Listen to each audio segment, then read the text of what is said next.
Hello, I'm Marc, I'm the host of the Channel Chat podcast show, and today I have the pleasure of Holly Anschutz, the Extreme Networks Director of Channels, in the studio. How are we doing, Holly?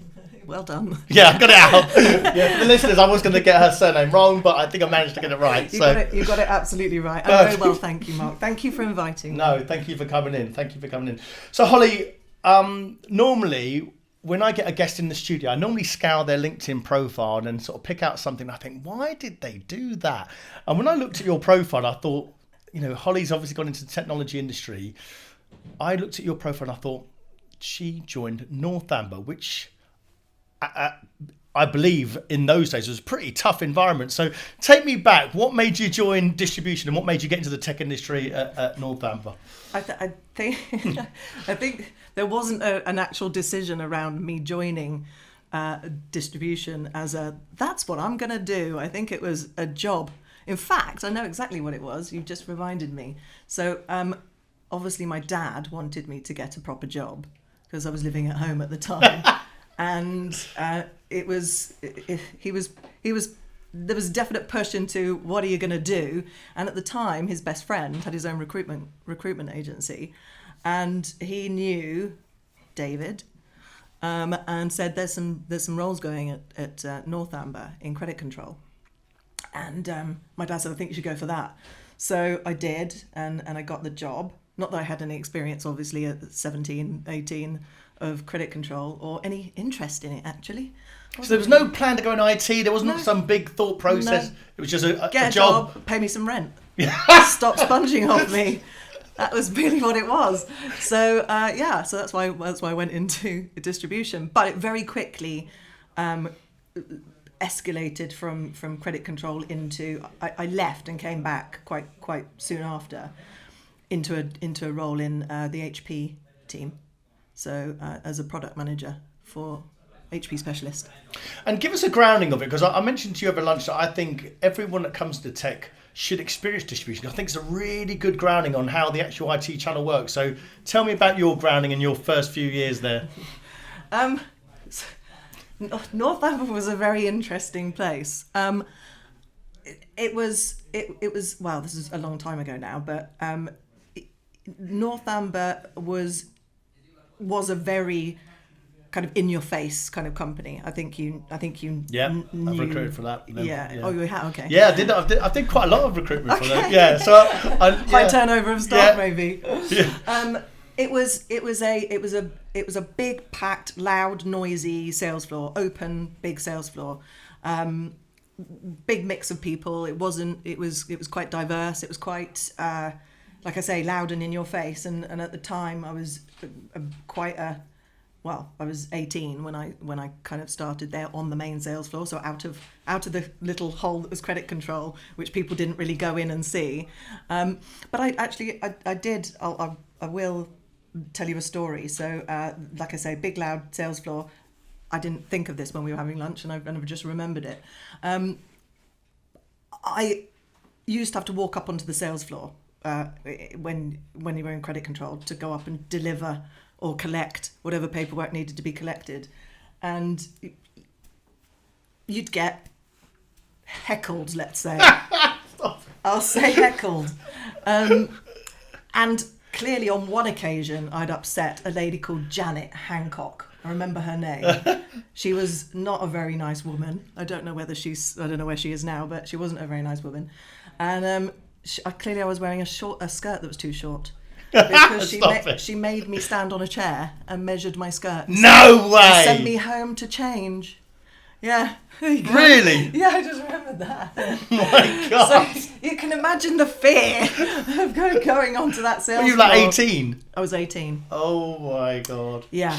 So, and all of the other, so I became very firm friends with a really lovely group of people, females, males, whatever, but they were just all horrified that had happened. They were just like, oh my goodness, like what on earth was that about? So Janet Hancock was not looked upon very fondly, but it did actually ingratiate me into a very nice group of people. Because one thing I noticed about North Amber, people stay there a long time, don't they? So what made you stay there? Because you stayed there for a 10 decade. years. That's a long time to stay in your. It is. In your. I don't know if you were still living with your dad by then. No, but it was like 28. I left home.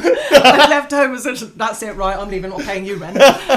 So no, it wasn't in the same role, obviously. So and I suppose the reason I stayed was because I had progression. So I was obviously seen to be doing a good job. We were successful in what we were doing, and therefore I progressed within the organisation. So from a sort of an HP specialist to the product manager to running that team as when my boss moved on, to then becoming the external sales manager. So it was kind of there was progression. So I kind of really only stayed in each role for like 3 years. We spoke at lunch about diversity and inclusion as a big topic of the last few years. Not enough females or not enough diverse candidates coming into the market, and yet. In those days, and especially when you mentioned at North Amber, that it was quite a diverse background. It could have been, quite a good mix of females and males, etc. So do you almost think it's got worse now, or there's more publicity around trying to get more females into the market? Because there didn't seem to be a problem at North Amber. Like I said, they recruited. They recruited anyone with a. They didn't care. They didn't care. Recruiting anyone with a short skirt. That was all the boys as well. Who was in credit control? Who was in credit control needed a job from her dad to push in, so anyone was getting a job there, Holly. Come on. Literally had no experience in the IT industry at all. You're in. But I also think that probably at that time they didn't really care if you had a background, because when you're 18, what background can you have? Yeah. You can't really have any. You've got no experience of anything. I certainly didn't.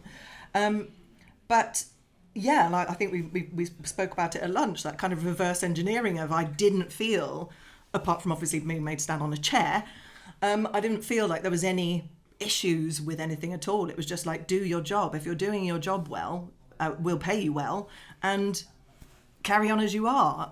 There wasn't any kind of, yes, we had complete nutters that worked there, don't get me wrong, but everybody kind of pulled their weight. So it wasn't, if you pulled your weight, it didn't matter what your background was, who you were, anything like that. It was more about a team exercise, because we were split into teams. So if your team did well, everybody did well. So it was more around that. I do feel as time has gone on and the focus has increased, that it's almost had the opposite effect.